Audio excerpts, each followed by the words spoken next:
Tá na hora do futebol. Pois é, ontem o São Paulo eliminou o Palmeiras da Copa do Brasil e neste final de semana tem clássico Sansão no Morumbi. Murilo Tauro e Felipe Noronha estão na área.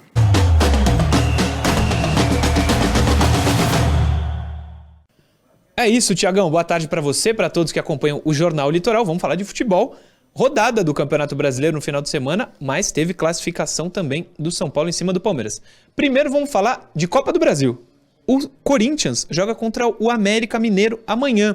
Diferente, no final de semana, mas é o que vai acontecer. Primeiro jogo 1-0 América, agora a volta em Itaquera. Felipe Noronha acha que o Corinthians consegue virar?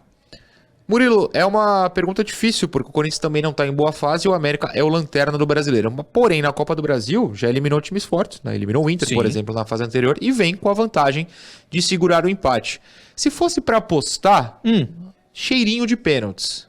Acho que o Corinthians consegue essa vitória, mas sem ser dominante e fazer 2 gols. Apostaria nos pênaltis nesse confronto.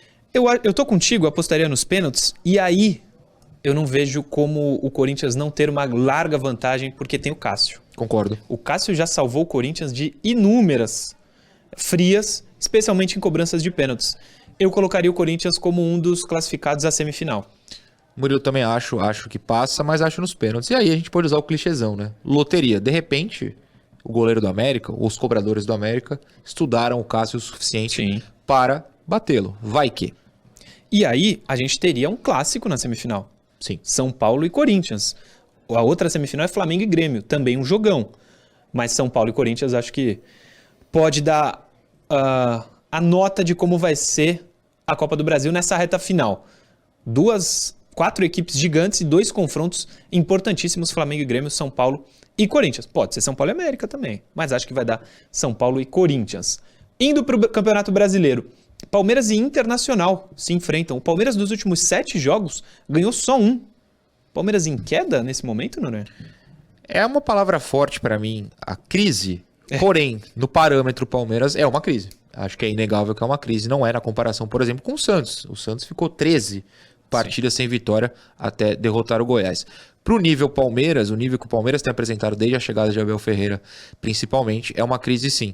Não acho que possa se discutir demissão, caso a vitória não venha, mas é um problema que o Palmeiras está vivendo perto da história recente. Porém, é aquilo, uma vitória mantém o Palmeiras na briga com o Botafogo. Eu sei que a distância é grande, mas o Palmeiras é melhor time que o Inter, segue mais time que o Inter, e pode ser aquela vitória que acorde o time. Ou melhor, até a eliminação para o São Paulo, que a gente vai falar daqui a pouquinho, pode ter acordado o time e feito perceber que, tem uma pequena crise acontecendo, vamos melhorar a nossa situação urgentemente. Exato. Essa vitória, essa derrota que o Noronha está citando, ontem jogaram Palmeiras e São Paulo no Allianz Parque, e o São Paulo, que já havia vencido o primeiro jogo desse confronto pela Copa do Brasil, venceu de novo. O Palmeiras vai fazer 1-0 aí, ó.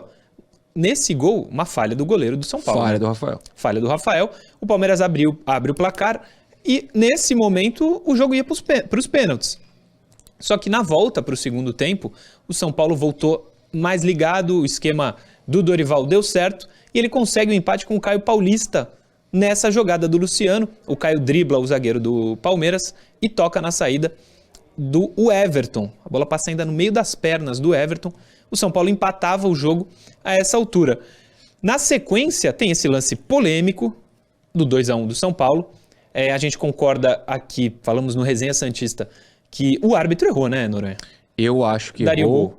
Eu acho que ele utilizou o VAR de uma maneira que não deveria ter sido utilizada, forçando, né, tentando encontrar um problema, e eu deixaria passar. E aí o David, logo após a marcação ali do VAR, fecha o confronto. Faz 2-1 e 3-1 no agregado. O São Paulo vem forte, e a gente já vai entrar no Santos São Paulo, porque venceu os 2 jogos do confronto contra o Palmeiras. O Noronha acabou de citar. A crise no Palmeiras, nesse momento, a gente chama de crise porque nos últimos anos vem ganhando tudo. e agora está eliminado pelo São Paulo, um clube grande também, mas 2 derrotas no mesmo confronto não era comum para o Palmeiras. Né? É isso que eu ia falar, talvez tenha sido a derrota em que o adversário foi mais dominante dentre essas todas do Palmeiras, que são poucas, né, recentemente. Mesmo o Atlético Paranaense na Libertadores foi muito bem, mas foi meio que no sufoco no final do confronto. O São Paulo foi simplesmente melhor que o Palmeiras nos 2 jogos na soma, e para mim foi incontestável. O trabalho que o Dorival fez nesse confronto contra o Palmeiras foi exemplar. Ainda no São Paulo, só que agora contra o Santos. No final de semana, 16 horas de domingo, São Paulo e Santos no Morumbi. São Paulo embalado aí pela classificação e o Santos tentando se reconstruir. Teremos a estreia de Dodô. Um reforço importante, né? É um reforço importante, pode ajudar o Santos nessa briga. Pelo menos o Santos começa a mudar o seu time, que é algo necessário nessa fuga contra o rebaixamento. Vai ser difícil, é o clássico, São Paulo é favorito, mas pelo menos uma pequena peça pode fazer o Santos ter mais chances, quem sabe? Quem sabe? Arrisca um palpite? Não arrisca um palpite. Vou arriscar um palpite. Vai. Vai ser empate também. Empate também? É. Acho que o empate, o Santos estaria satisfeito com o empate. Pro momento, era bom. Voltamos com você, Tiagão, e com a rapaziada toda do Jornal Litoral. Beleza. Bom, eles apostaram no empate, eu vou apostar uma vitória do Santos. 2-1 pro Santos, tá? Pode marcar aí, segunda-feira vocês podem me cobrar. 1h32 e hoje tem a apresentação oficial do lateral Dodô. O Murilo Tauro saiu do estúdio, tá lá na Vila Belmiro e traz informações ao vivo pra gente. Oi, Murilo, boa tarde. Fala, Tiagão, boa tarde para vocês que acompanham o Jornal Litoral. É isso, já estamos aqui na Vila Belmiro, onde daqui a pouco chega o Dodô, novo reforço do Santos, para a lateral esquerda. O Dodô estava no Atlético Mineiro desde 2020 e agora chega para reforçar o Santos nessa sequência dura de Campeonato Brasileiro para tentar livrar o Santos do rebaixamento. Não é só ele que o Santos tenta contratar. Conseguiu a contratação do Furt, atacante, e do Jean Lucas, volante, que já passou aqui pelo Santos em 2019. Ele chega hoje à cidade de Santos para fazer exames médicos e assinar contrato. Daqui a pouco, 14h, começa, como você falou, a apresentação do Dodô, lateral esquerdo, novo reforço do Santos. Thiago.